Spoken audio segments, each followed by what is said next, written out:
Road को जल्द से जल्द मरम्मत किया जाए ताकि हम आम नागरिकों को यहाँ पे कोई भी समस्या नहीं हो। यहाँ पानी लगने से बहुत दिक्कत होती है और बहुत कीचड़ जमा होता है बारिश के दिनों में खास करके, और इससे बच्चों को स्कूल लेके जाने में बहुत दिक्कत होती है।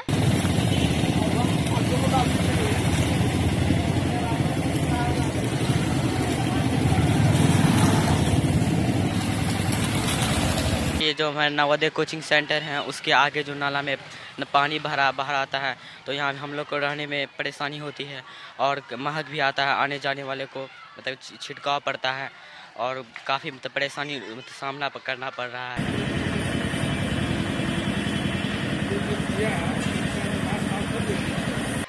इस पर ध्यान दिया जाना चाहिए और हम समझते हैं प्रशासन पर भी को भी इस पर ध्यान दिलाना चाहिए कि ये रोड जल्दी से जल्दी बने और हमारी समस्याओं का समाधान हो।